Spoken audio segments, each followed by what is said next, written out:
The galaxy knew peace. Not because peace was natural, but because fear kept the balance. The Galactic Council, a coalition of the most advanced species across 17 arms of the spiral, ruled with cold precision. They catalogued every world, every species, and kept a tight leash on potential threats. Civilizations were either absorbed, pacified, or eliminated before they reached instability. Except Earth. Earth was a mystery. Not because it wasn't known. Earth was listed, archived, and observed. The species known as Homo sapiens, humans, were marked as pre-warp primitives with aggressive tendencies but limited global coordination.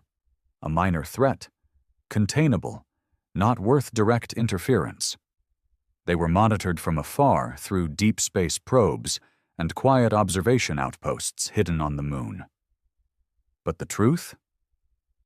The truth was, Earth didn't exist, not the way they thought, because Earth was never the real name. It was a mask. And when the Council discovered what the planet's true name was, it wasn't curiosity that followed.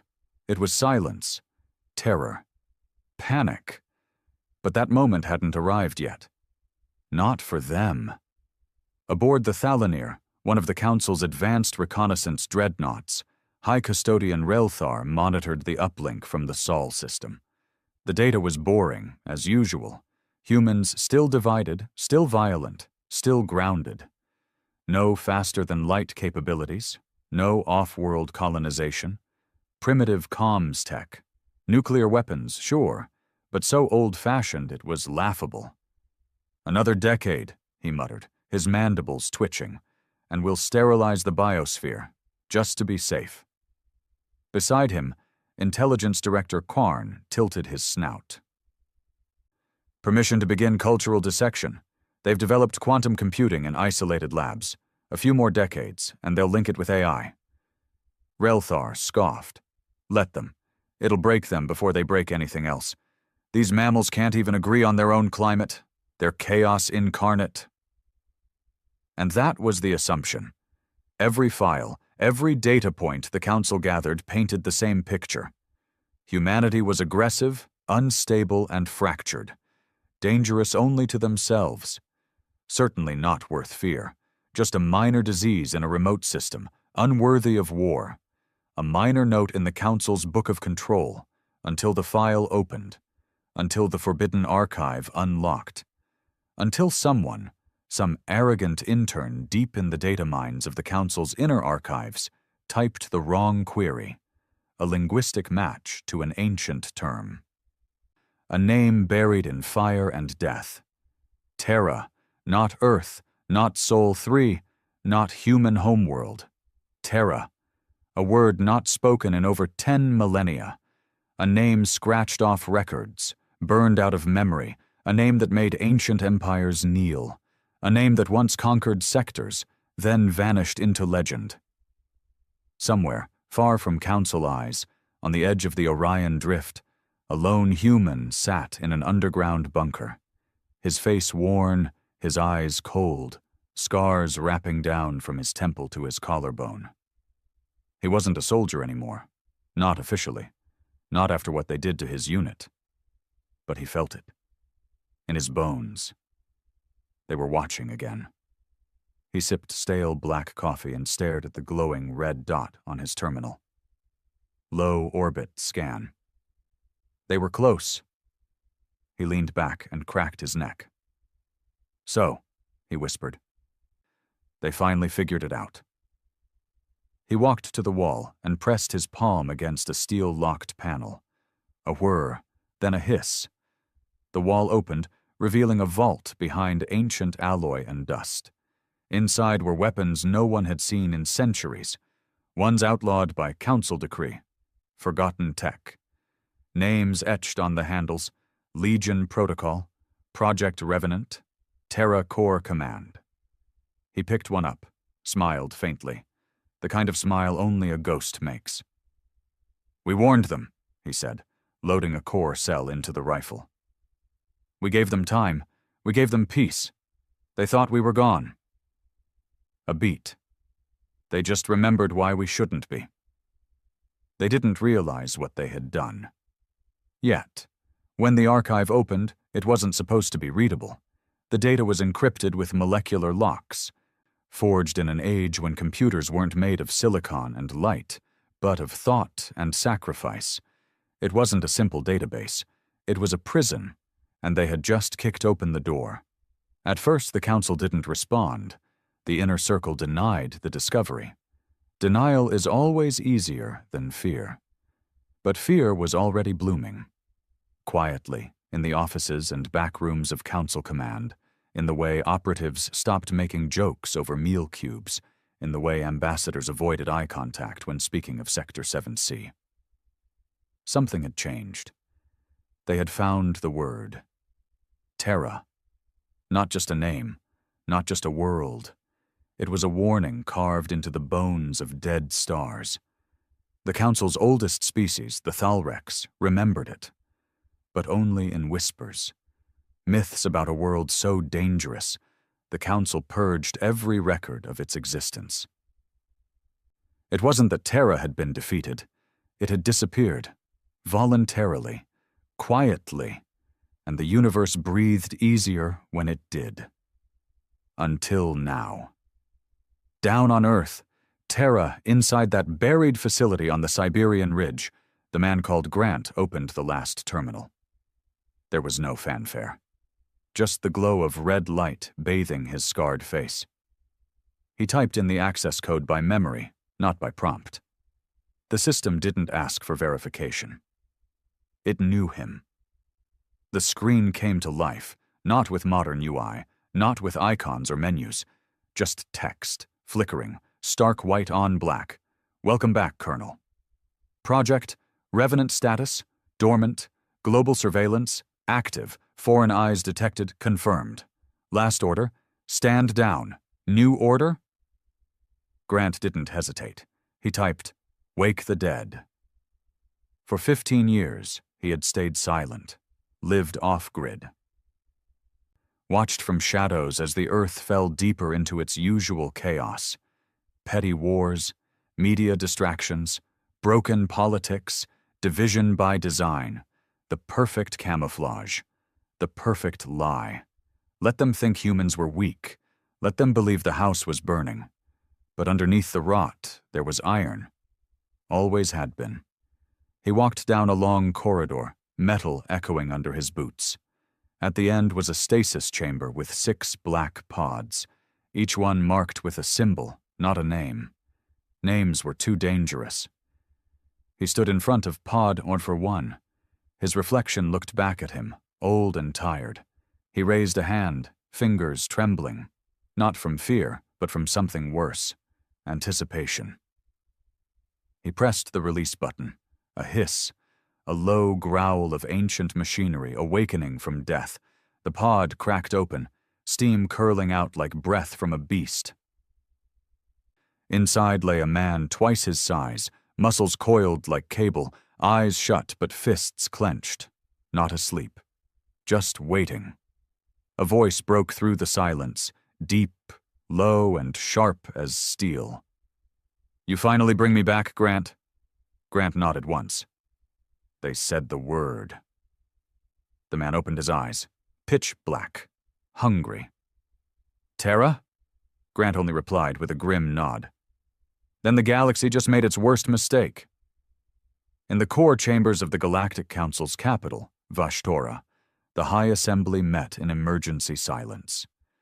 There were no media feeds, no translators, just a dozen species, each more ancient and powerful than anything Earth had ever faced. And yet, not one of them dared raise their voice. The one who spoke was the Thalrex Warden General, a creature made of bone and ash, one of the oldest beings in the galaxy. We buried them, it rasped. We erased the name, sealed the knowledge. We signed the pact of burning to forget. Why did you dig? The inquiry officer, barely out of her 3rd hatch cycle, tried to respond. We didn't mean to. The AI made a match with the old glyphs. We thought it was just an Earth nickname. The warden's voice cracked like thunder. Terra was never just Earth. It was a civilization that made gods weep and monsters beg. They fought the void and won. They crafted weapons that could rewrite memories across star systems. And when they were done, they vanished. Not defeated, not destroyed. They chose to disappear. Another council member, a scaled diplomat from the Wormkin, hissed.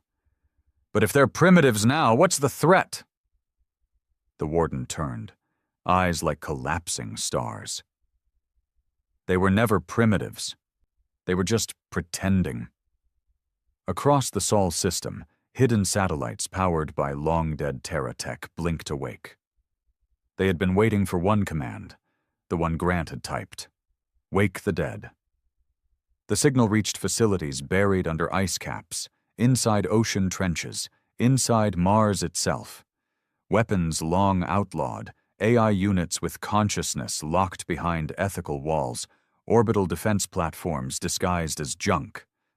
All of it began to pulse with red light.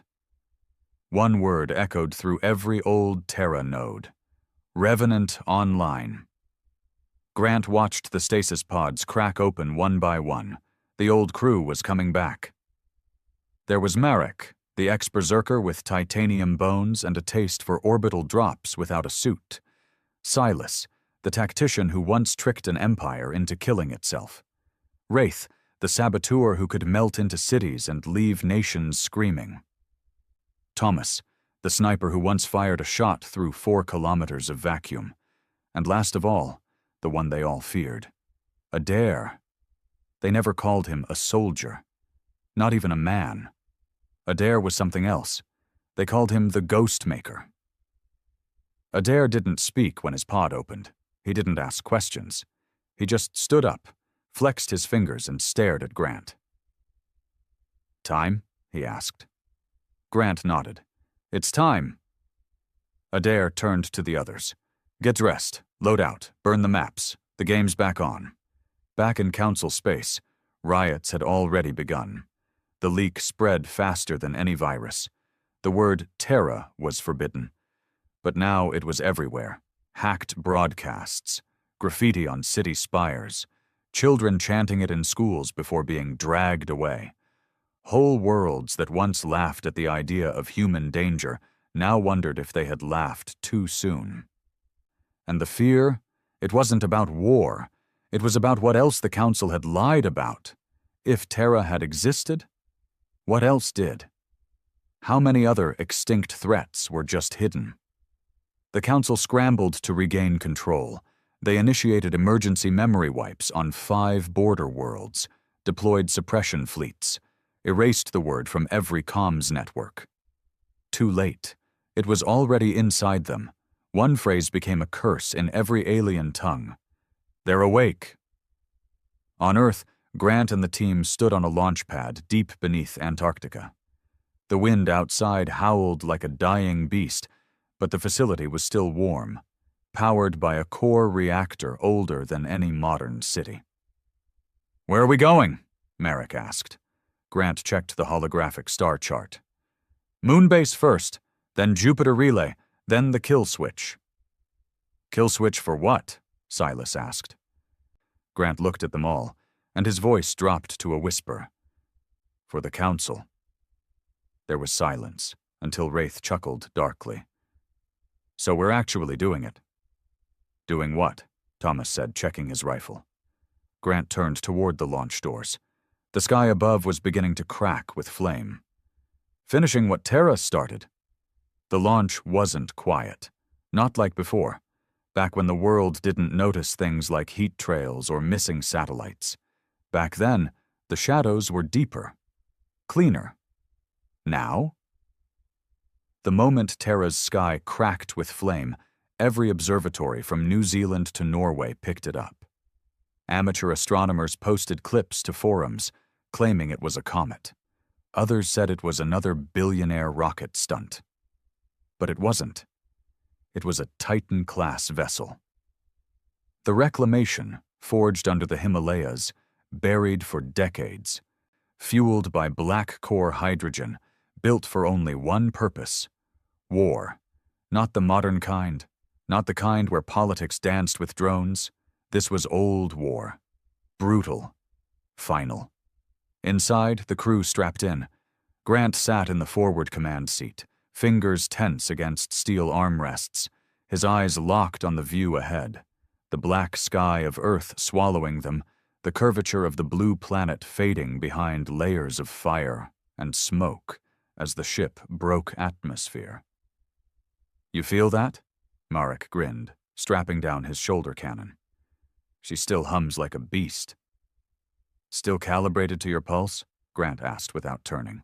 Marek patted the hull beside him. "She knows who I am." Grant didn't doubt it. These weren't normal ships. Each of them was encoded to the DNA of their operators. Each one only answered to Terra-born warriors. No one else. No alien. No council puppet, no outsider could ever fly it. And if they tried, the ship would eat them. Far above, in Council Watch Post 7K orbiting Neptune, panic set in. "Unidentified ship launched from Earth's southern pole. It bypassed orbital surveillance grids." "Impossible," the commander barked. "Earth has no registered launch facilities in that quadrant." Another officer turned, panic in her gill-lined voice. "It just jumped to Phase 1 velocity. It's not accelerating, it's tearing gravity. What class?" They paused. Then the screen lit up with a name they hadn't seen since before most of them were born. Terra Vessel. Reclamation. Status. Excommunicated. The commander's blood froze. "Notify Central, now." "But sir." "Now." He stared at the growing blip on the screen. It was moving too fast, too direct. Not a test. Not a bluff. This was an act of war. Inside the reclamation, Grant opened the comms terminal. A red screen blinked. Moon Base Sigma. Signal intact, Jupiter. Relay compromised, alternate route required. He exhaled slowly. "They've already started locking us out," he muttered. Silas leaned over. "What's the play?" Grant turned towards the crew. "We skip Jupiter. We run the Europa loop, hit the dark side station. It's off-grid, cold, hidden. They won't be watching it." "Europa's a graveyard," Thomas growled. "You remember what happened there?" "I do," Grant said. "That's why we're going." Meanwhile, in the Council's inner fleet chamber, the word had spread. Terra had moved. They had awakened a relic, a warship. The Council didn't ask questions this time. They didn't wait for debate or democratic noise. They did what they had trained to do since the Silence Protocol was written in the blood of 5 billion beings. They deployed the Harvester fleet. 15 kill ships, automated dreadnoughts. No crew, no hesitation, no moral core. The kind of weapons the Council denied even existed. Each one carried an AI pre-programmed with one mission: eradicate threats to galactic continuity. Terra was back. And continuity was shaking. Inside the reclamation, as they neared Europa's orbit, the ship suddenly stuttered. A low groan ran through its bones. Adair stood near the viewport, silent until now. He spoke without looking back. "They found us." "How many?" Grant asked. Adair didn't check a screen. He didn't need to. 4, Harvester class. Closing fast." "Do we run?" Thomas asked. Adair looked at him. That blank expression, the one everyone hated. The one that always meant one thing. "We hunt." The reclamation's engine surged. Systems lit up like veins across the ship's underbelly. Missile tubes rotated. Plasma arrays spun open. Marek was already at the fire control station. "Oh, I've missed this." Silas coordinated flanking vectors, while Thomas calibrated the long-range rail cannon. Grant sat back in the command chair and whispered, "Show them why they feared us." The ship responded. Engaging combat protocol, revenant mode. Within seconds, it moved, not like a vessel but like a predator in zero gravity, the kind of movement that wasn't supposed to be possible. No hesitation. No drift. One harvester spotted them and charged. The reclamation let it get close. Then Adair flicked a single switch. From the ship's underbelly, a grav-mined lance exploded forward. Not a beam, not a missile, a black spear of collapsed matter, traveling faster than light, bending space around it. It didn't hit the harvester. It erased it. Gone. Just gone. No wreckage. No data. No signature. The other three adjusted, instantly dividing into evasive formation. They weren't stupid, but it didn't matter. Grant stood up. "We're not trying to win this fight." Silas glanced at him. "We're not? We're making a statement." Then he keyed in the command. Broadcast frequency. Open galactic message. Begin a live feed lit up.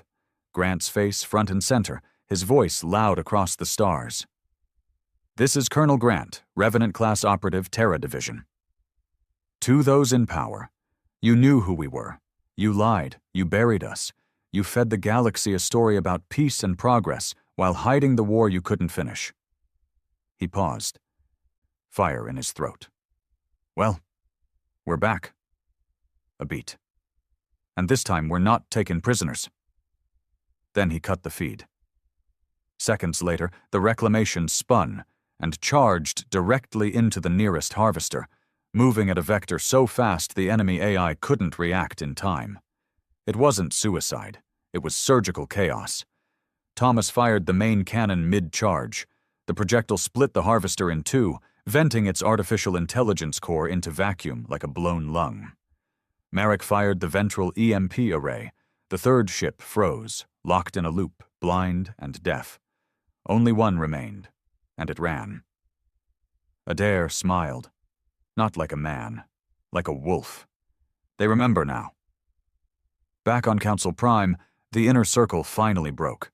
The Warden General smashed his staff across the table. "You said they were gone!" The intelligence director wiped sweat from his forehead with a trembling hand. We believed the reports. No life signs. All Terra systems inactive. No launches in over 40 cycles. "They weren't dead," the Warden roared. "They were hiding." A newer council member, young and bold, whispered, "What do we do?" No one answered. Because no one had a plan for this. You don't reason with revenants. You don't negotiate with ghosts. You survive them. If you're lucky. On Europa, the reclamation descended in silence. The moon's surface was dead. No lights, no stations, nothing visible, until the ice cracked. Below the frozen crust, a station opened. Terra's last cold vault. Inside it, satellites, black archives, data fragments from the collapse, the last maps of the outer ring.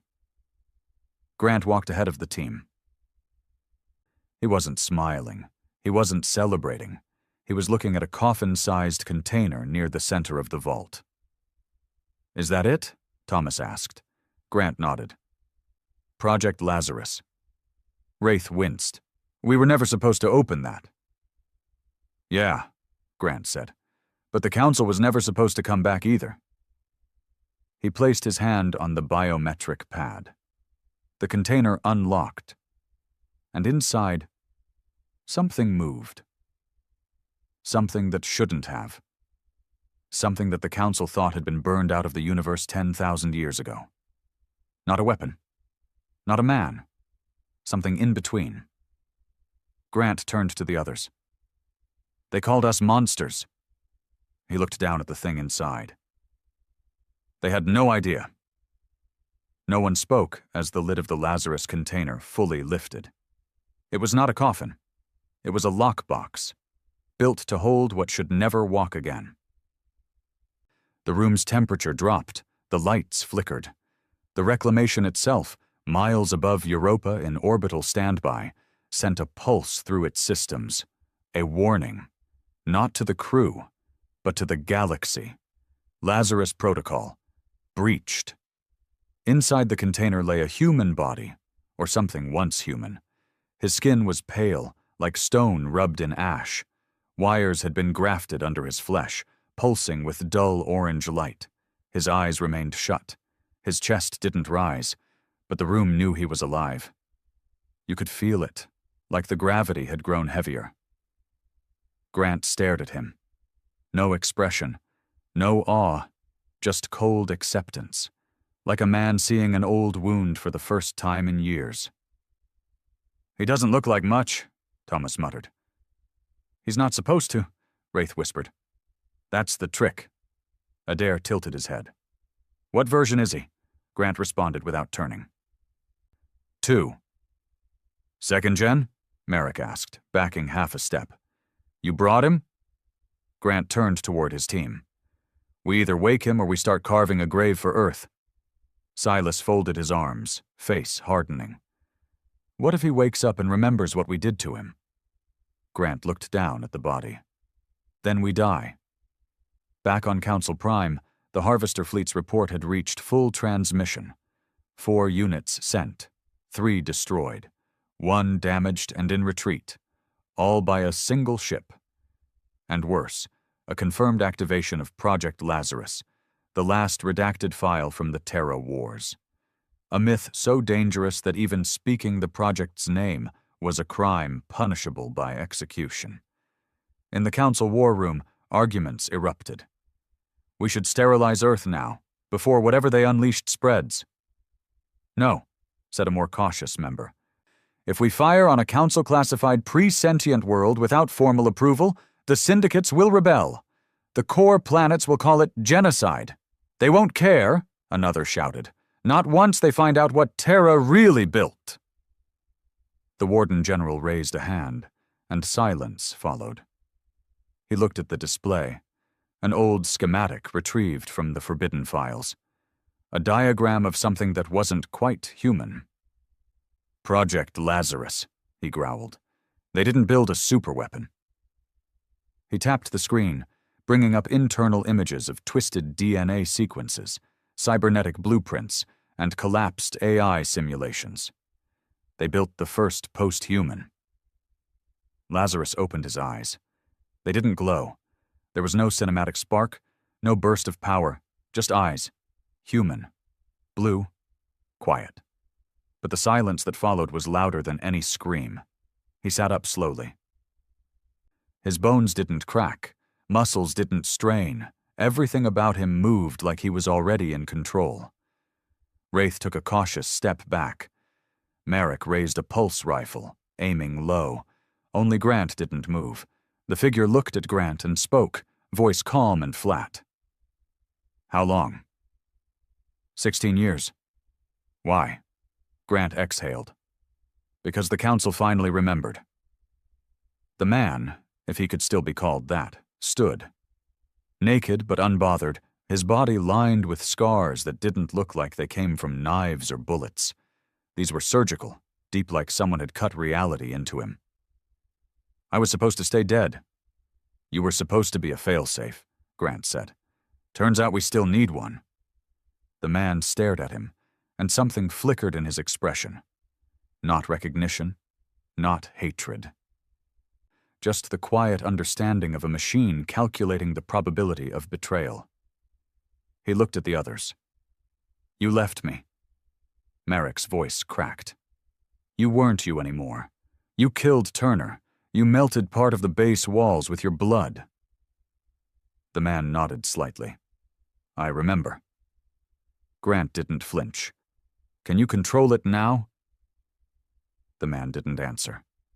Instead, he walked across the room to a sealed rack embedded in the wall. Without asking, without hesitation, he placed his hand on the biometric reader. The wall opened. Inside was his armor. Not sleek, not shiny, a patchwork of old metals, nano-weave, and something that flickered between matter and code. He slipped into it like a second skin. "I'll help," he said. Everyone relaxed an inch. "But when it's done," he added, voice ice, "I decide how this ends." Grant nodded. "Fair." They left Europa behind with a black box trail left for the Council to find. A message written in their own language, a code buried in myth. "The ghosts have teeth." The Warden General stood over the decoded message. "They want us to chase them." The youngest of the assembly, a diplomat born long after the Terra silence, blinked. "Why?" The Warden looked up, face grim. "Because that's how they hunt." The Reclamation entered deep drift, beyond Saturn's reach, moving toward the Orion Gap.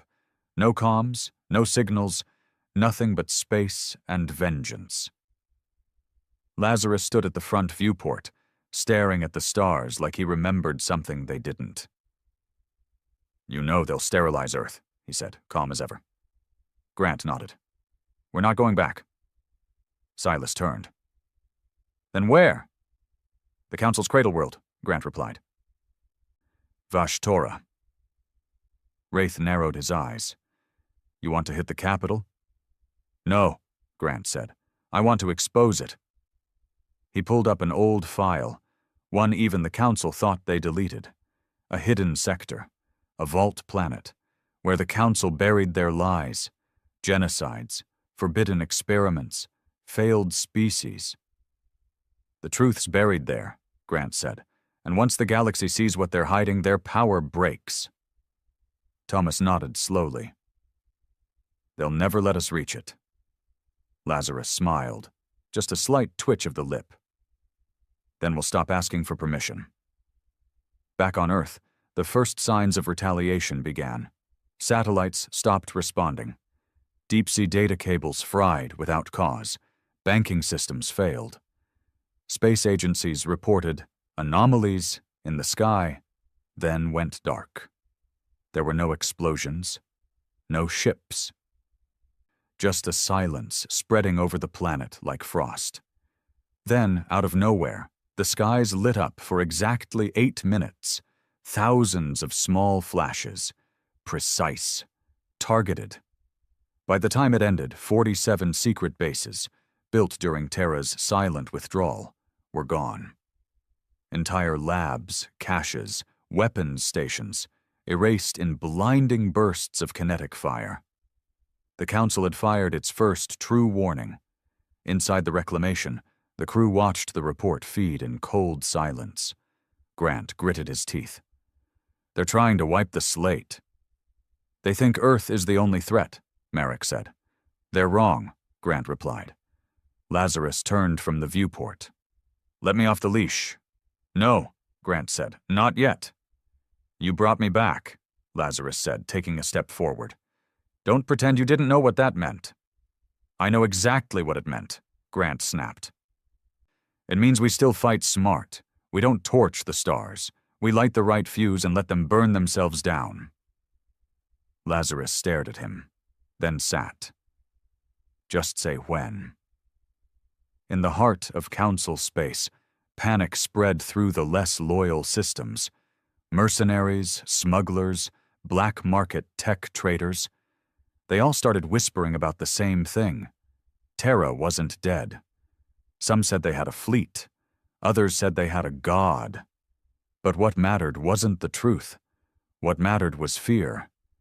And fear was the one thing the Council couldn't control. Inside the Reclamation, Grant held a datapad, one message blinking, untouched for years. It was from a man who'd died during the last war. His mentor. His friend. If they ever wake Lazarus, it means we lost the first war. But it also means we still have a chance. Lazarus isn't a man. He's a mirror. He shows the enemy what they really are. And when they look into him, they break. Grant deleted the message, then turned to the crew.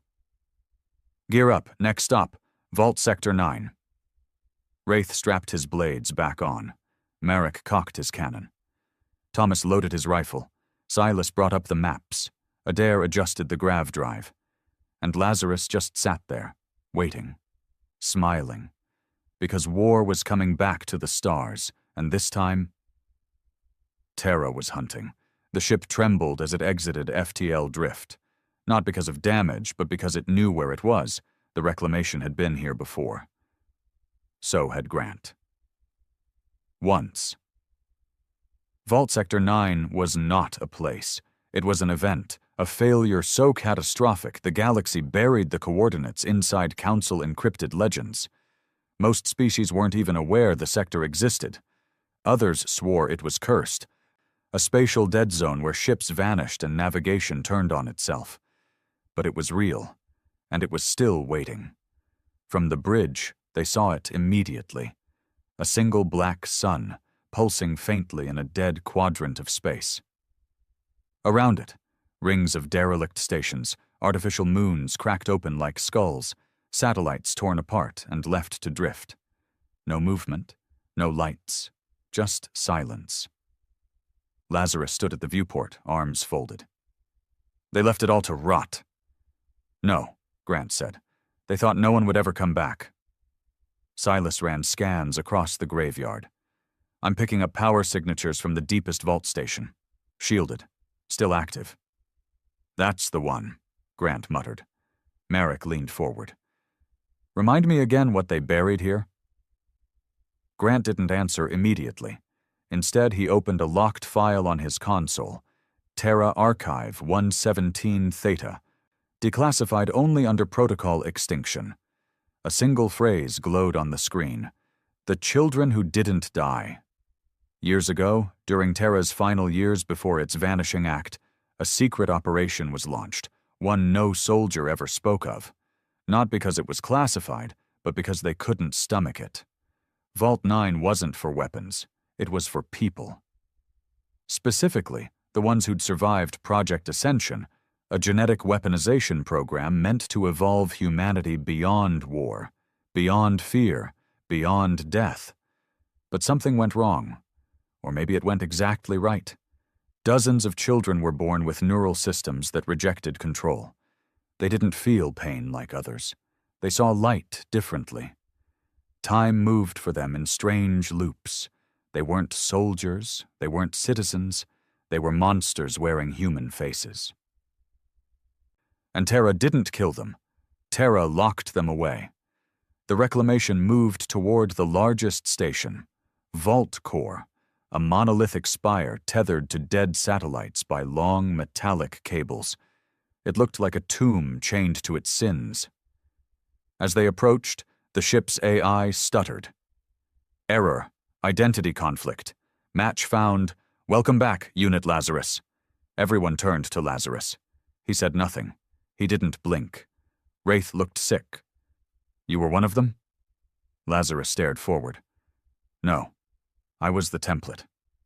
Grant placed a hand on the command panel. We go in. Get the files. Extract what we need. Then we burn it. No survivors? Thomas asked. No risks, Grant said flatly. We bring this place down, for good. The ship latched onto the docking ring with a hiss. Airlock systems whined, seals grinding open like teeth unclenching after centuries. They stepped inside, weapons drawn. The interior was lit dimly by emergency blue lights, walls covered in old blood, rusted restraints, oxygen tubes dangling from ceilings like metal vines. Merrick scanned the hall. No signs of life. Scan again, Lazarus said quietly. Silas pinged the walls. Life signs detected count 6, status, active location, deep core.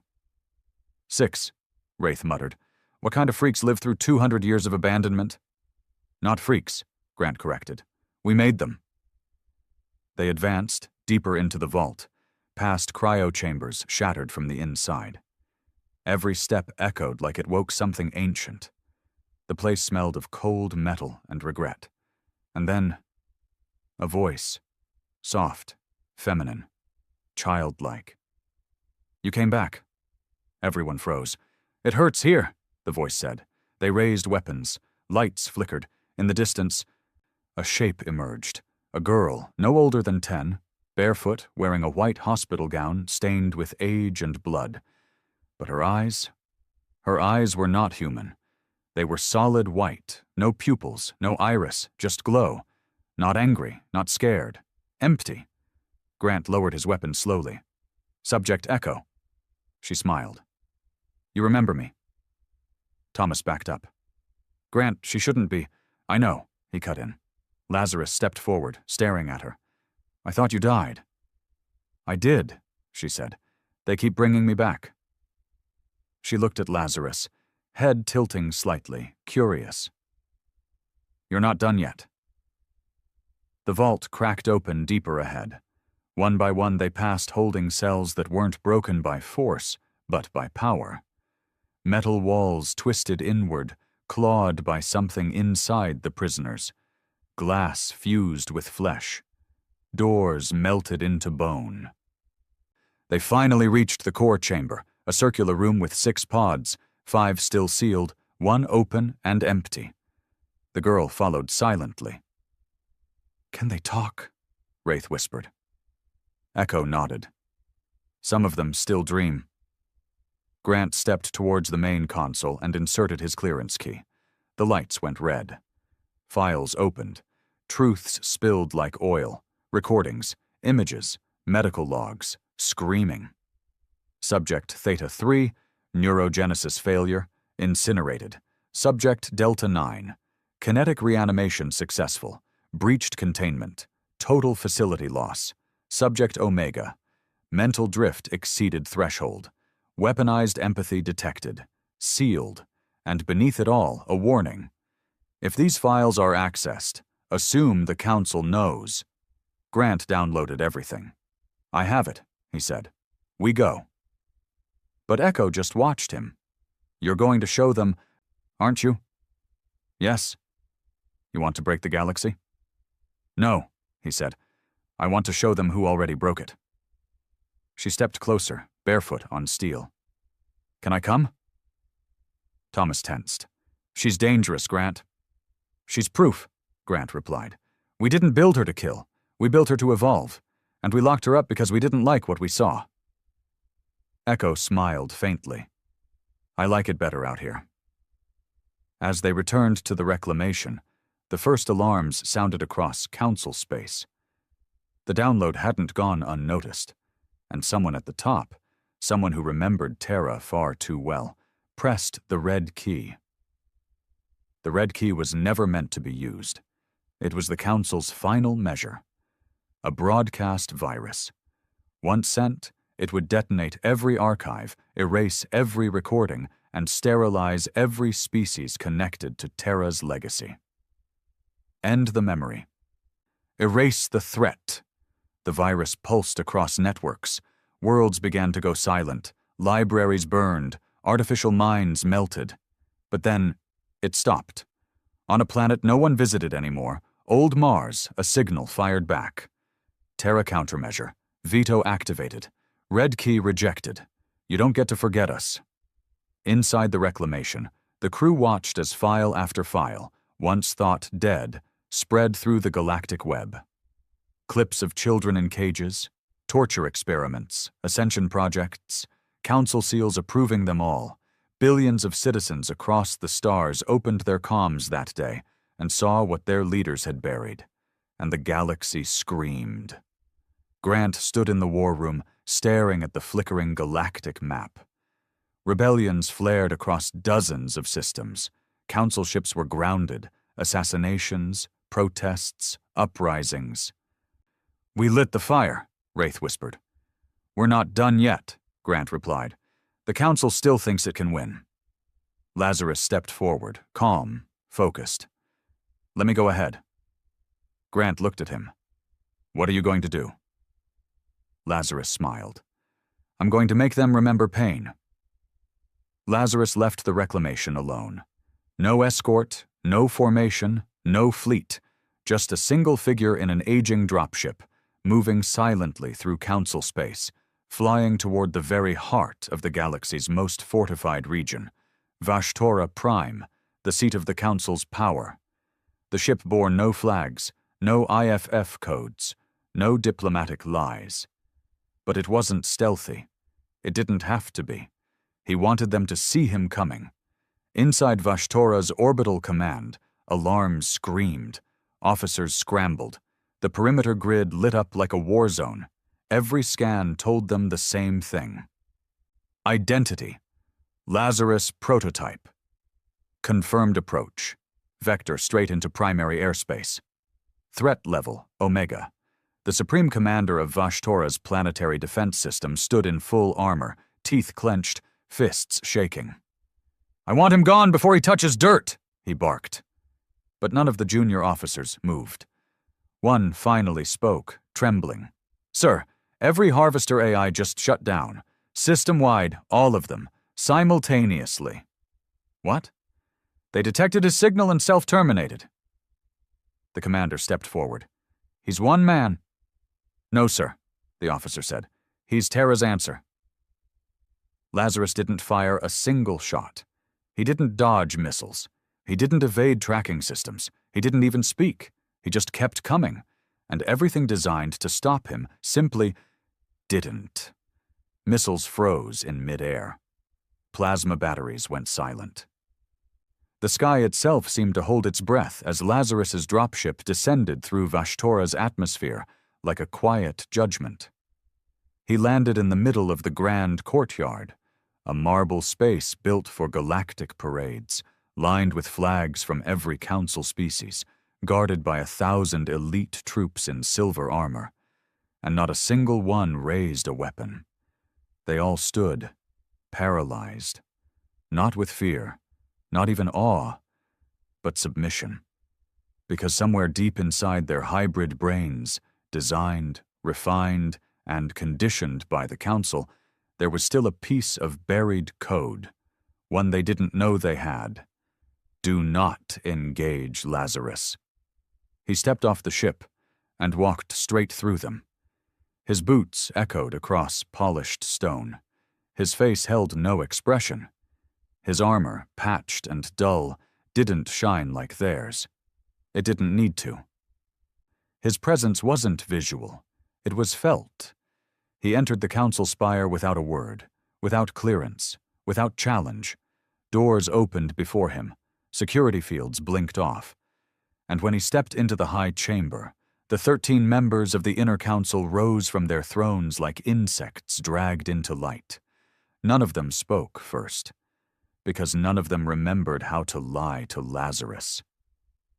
"You're a myth," the Warden General rasped. Lazarus didn't blink. "You made me. I don't forget my creators."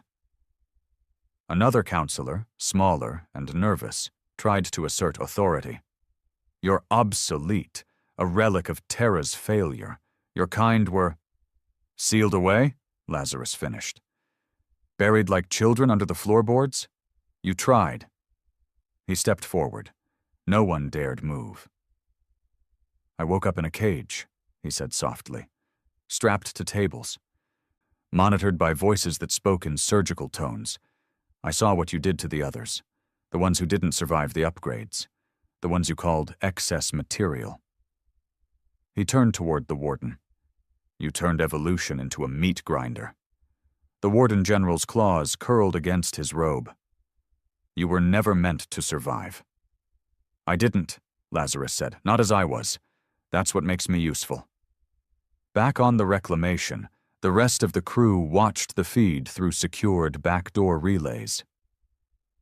"Is he negotiating?" Merrick muttered. "No," Grant said. "He's delivering the funeral notice." Adair leaned against the wall, arms folded. "He's not there to talk. He's there to trigger collapse." Silas frowned. "What do you mean?" Adair turned his eyes toward the feed. "Lazarus doesn't just scare people, he breaks systems." Inside the chamber, Lazarus raised his hand, and the air changed. Not just in the room, across every planet governed by the Council, embedded in every child born under their rule, every soldier trained with their neural codes, something buried deep inside began to shake loose. It wasn't memory. It wasn't pain. It was something worse. Truth. Because Lazarus wasn't just a weapon, he was a carrier. Inside his blood were layered frequencies, viral memories, ghost code built from the trauma of every experiment the Council had ever performed on Terra's children. It had been encoded in him without even his full awareness. And now, it was broadcasting. On a Council-controlled planet called Narthex, The entire military garrison dropped to their knees, screaming, not from wounds, but from memories that weren't theirs, memories of being dissected, burned, tested on. Memories that came from Terra's buried experiments, from Vault 9, from the Ascension failures.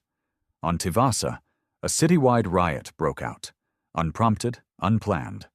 Millions who had never met each other moved in eerie unison, driven by a collective grief that didn't belong to them. They were weeping for children who died before they were born.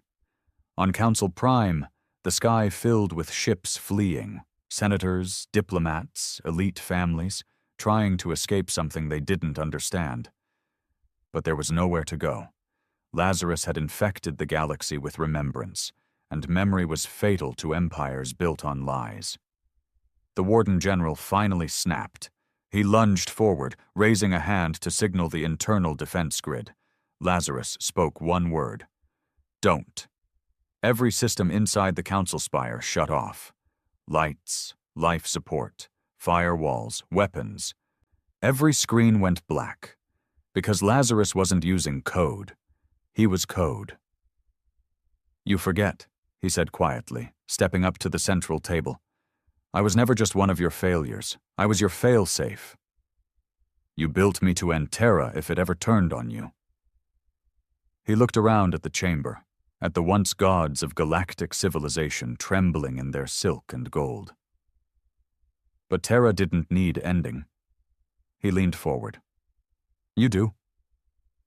On the reclamation, Echo sat in silence, eyes wide. She could feel it, like her chest was about to break. It's working, she whispered. They're all feeling it. Grant knelt beside her. Can you hold on? She shook her head. It's loud. Wraith adjusted her neural dampener. We need to get her out of system if this goes critical.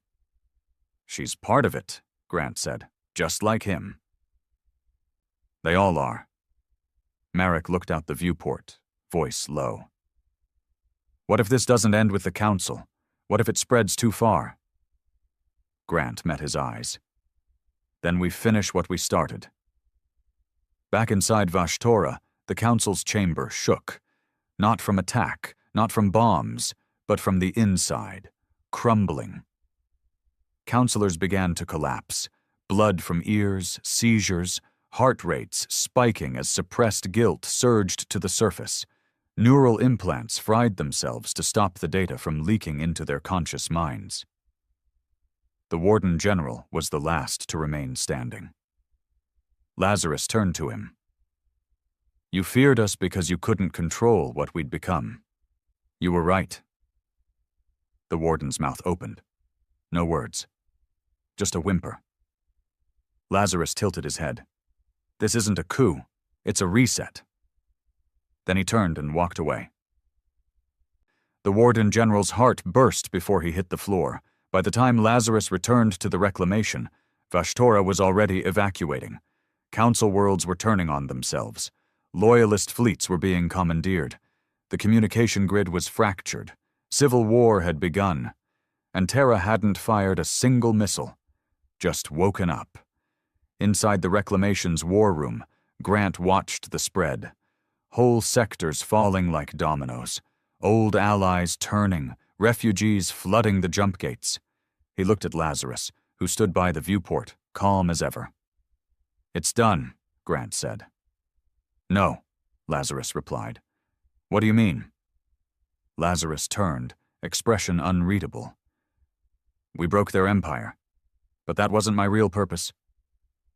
Grant's eyes narrowed. Then what was? Lazarus slowly smiled, not in triumph, but in something almost like sadness. To make sure we never build one ourselves. The galaxy was burning, and it wasn't beautiful. It was terrifying. System after system fell, not to weapons, not to fleets, but to truth. Entire planets detonated in rebellion the second Lazarus broadcast hit their comm grids. On some worlds, the military switched sides before orders even came. On others, command posts were left abandoned, their occupants dead by their own hands, unwilling to live with what they'd once denied. It wasn't chaos, it was reckoning, and Terra was at the center of it. Inside the reclamation, the crew sat in silence as updated feeds poured in. Dozens of major council nodes were offline. Hundreds of council officials executed. Entire races once loyal to the old empire were now pledging allegiance to nothing, just so they could be free from lies. They weren't rallying behind Terra. They were running from the council's ghost. Merrick leaned forward over the holo table, watching footage of burning cities. This isn't war. This is collapse. Wraith rubbed his eyes. That was always the plan. No, Grant said, staring at the center display. The plan was to reveal the truth, not to replace the council. Silas looked over. But we are replacing it, whether we want to or not. That's when Lazarus finally spoke. No, he said, we're not. His voice wasn't loud, but it made everyone turn. He stepped forward, calm, composed. We didn't come back to rule. We came back to remind the galaxy what happens when it lets its masters become monsters. Thomas scoffed. You think they're going to govern themselves? You think after seeing what we showed them, they'll trust anyone again? They shouldn't, Lazarus replied. That's the point. Grant exhaled. We didn't think this far ahead. We assumed we'd die before this part. Adair nodded slowly. Turns out we lived long enough to become the thing we hated. That same hour, the first sign of fracture came. A distress signal, not from a council world, but from a human colony. Altair 3, one of Terra's quiet builds, a world set up years ago during the silent exit, meant for long-term survival, untouched by politics. The message was short, shaky, civilian. This is Dr. Kellen Rohr. Static. Altair 3 is under attack. Unknown ships, not council. They're flying our flag. The signal cut off. Inside the war room, tension snapped like glass. Merrick's jaw clenched. No one outside the Revenant Registry has access to that flag. Adair said it plainly. Someone inside Terra's network is already moving. Silas looked around the room. Who? None of us. Grant raised a hand. It's not one of us. Wraith stepped forward. Then who? Grant answered with one word. The architect. They all went still. Even Lazarus. The architect wasn't a man. Not anymore. He was part of the original Ascension program. But unlike Lazarus, he hadn't been built for the field. He'd been built to design, strategy, war logic, population engineering. They created him to simulate what an evolved Terra would look like if left unchecked. They needed to know how bad it could get. And then they lost control. He disappeared years before the collapse, vanished during the Vault Purge. They assumed he'd died in the fire. Apparently, they were wrong.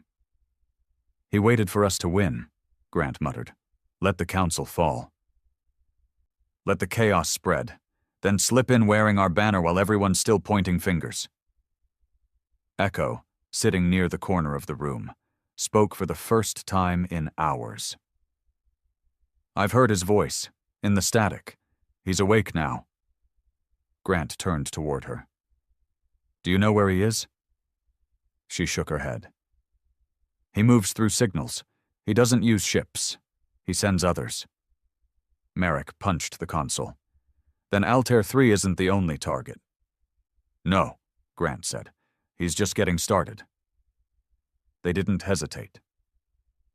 Within the hour, the reclamation set course for Altair 3, engines screaming against the void. Inside the armory, the team geared up, heavier than before. This wasn't surgical now. This was direct engagement. This isn't like fighting the council, Wraith muttered as he loaded his carbines. No, Grant agreed. The council lied because it was scared.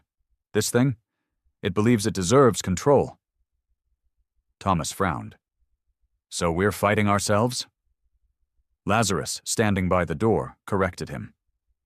No, we're fighting what we could have become. Altair 3 was already burning by the time they arrived. The planet was a mining colony. No military, no heavy defenses, no warships, just workers, civilians, children. And the enemy hadn't come to take territory. They came to make a point. From orbit, they watched black-flagged dropships land in tight, calculated formations. No randomness, no wasted effort. Every movement optimized, too perfect. Adair said it first. They're using Architect Protocol. Silas cursed under his breath. He's rebuilding Terra in the Council's image. No, Lazarus corrected.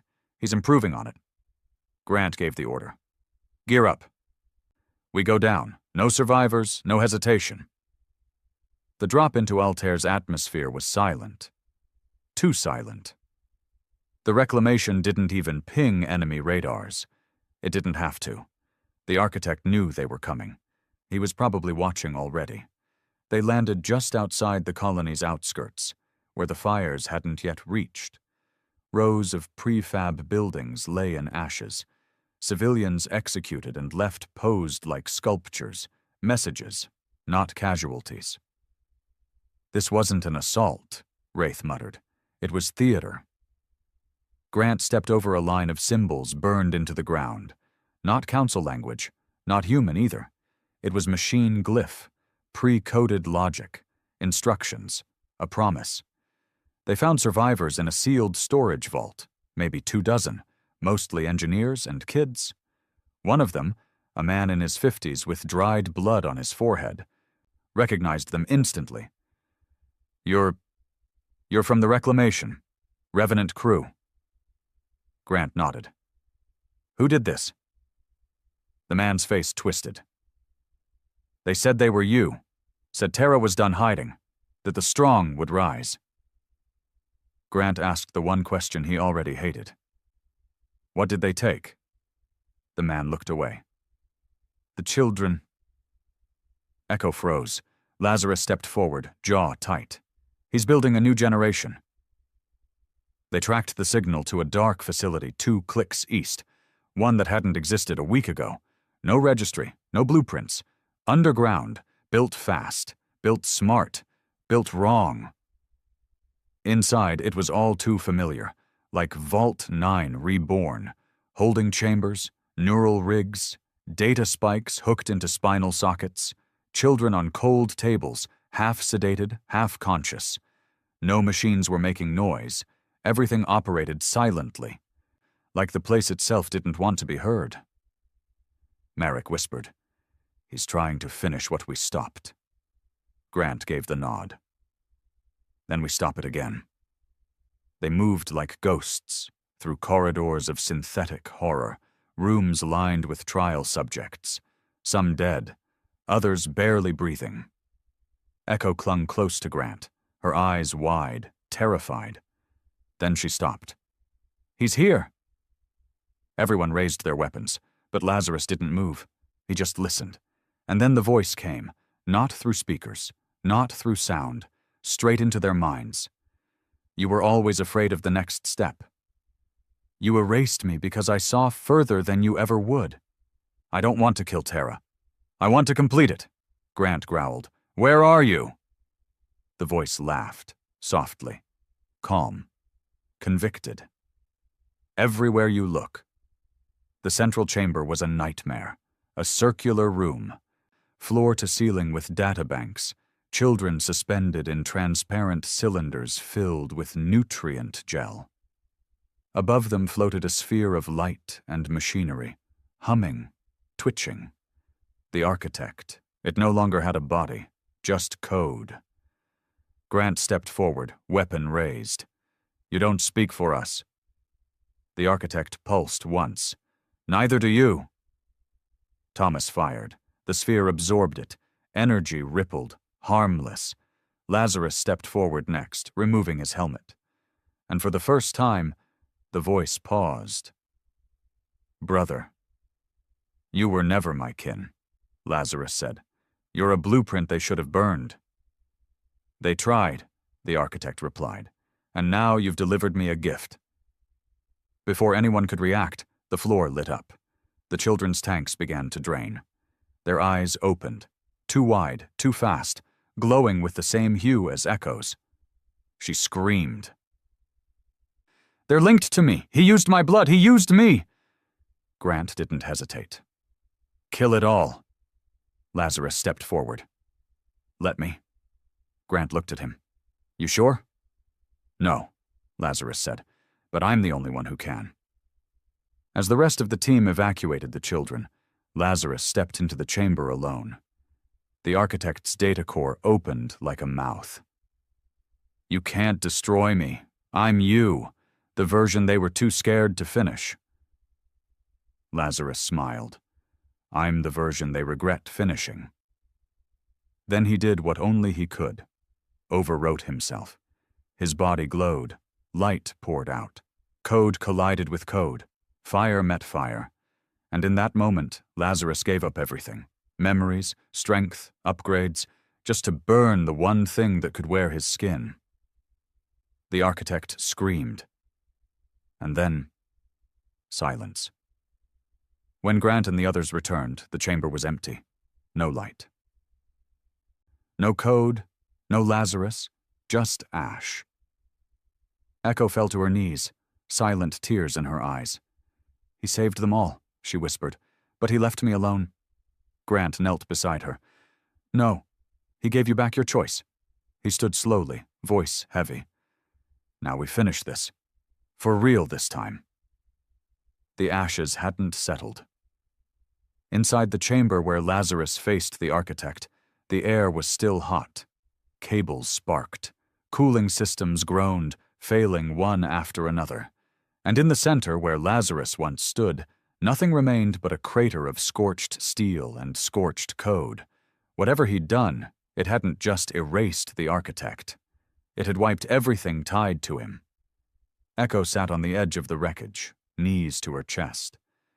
She hadn't said a word since. Her expression was empty. Too much had been taken. Too fast. Wraith and Marek guarded the corridor. Thomas oversaw the evacuation of the surviving children.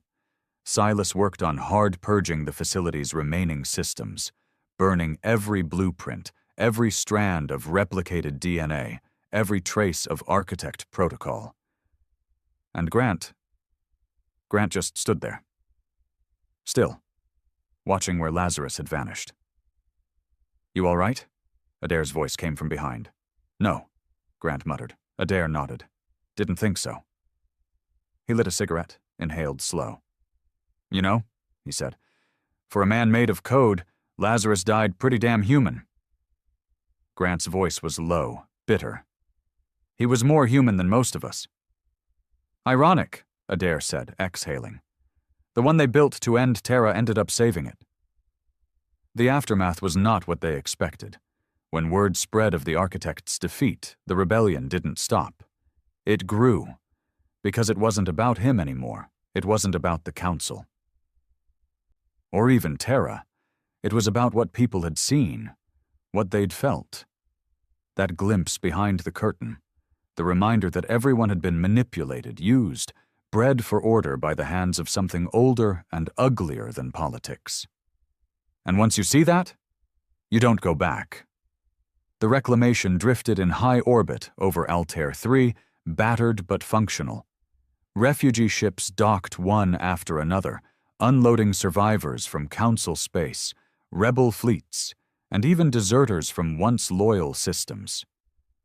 The crew watched it all unfold from the war room. A storm of change with no center, no leader. "Word from Vashtorra," Silas reported. "The last remaining counselor was executed by his own people. The rest are gone, fled, dead, or hiding." Grant stood over the display table, watching 1,000 red pins vanish from the galactic map. Marek crossed his arms. "So that's it? We won?" "No," Grant said flatly. "We just removed the leash." Adair leaned in. "And now everyone gets to run wild." "Yeah?" Grant muttered. "Including us." They met that night in the lower hangar. the surviving Revenant crew, Echo, and a dozen rebel leaders who'd made it out of the collapse. Men and women from different species, former enemies now forced to share air in a world with no masters. The air in the chamber was thick. No one wanted to say what had to be said. So Grant said it. "We don't get to lead." The room went silent. "You all want to build something new? Fine. Build it. Rebuild what the council burned. Fix the systems. Protect the kids. Trade, talk, govern. But don't look to us." He looked around the room, at Merrick's scars, at Wraith's steel jaw, at Adair's lifeless eyes. "We weren't built to lead. We were built to end things." A Draxian rebel spoke up. "But the people trust you. You gave them truth." Grant turned to him. "No, Lazarus gave them truth. We gave them fire." He stepped back, voice heavier than it had ever been. "And fire shouldn't build houses. It burns them down." That night, Grant stood outside the ship alone, staring at the stars. He wasn't looking at them. He was waiting. "You're really gone, huh?" he whispered. No answer, not that he expected one, but the silence still felt personal. Echo approached him quietly. She didn't cry. She didn't need to. "You told them the truth," she said. "I told them what they didn't want to hear," Grant replied. She looked up at him. "What happens now?" He thought about it. Then he answered simply, "We disappear again." They didn't stay. The reclamation vanished 3 days after the architect's fall. No comms, no broadcast, no ceremony, just gone. The crew didn't say goodbye. They didn't leave coordinates. They didn't form alliances. They left behind their weapons, their data, their black files, all of it handed over to the new provisional leadership rising from the ashes. And then, they were ghosts again, just like the first time. Years passed. The galaxy didn't become perfect. Corruption crawled back into corners. Trade syndicates filled old power vacuums. Minor wars sparked across forgotten borders. But something was different now. Something vital. No one built another council. No one dared. Because the memory of Terra had been etched into the stars, not as conquerors, not as rulers, but as a warning. In a quiet system on the edge of nowhere, a child looked up at a rusted plaque embedded into the side of a refugee outpost. The words were burned into black alloy, old and half-buried in dirt. He read them aloud.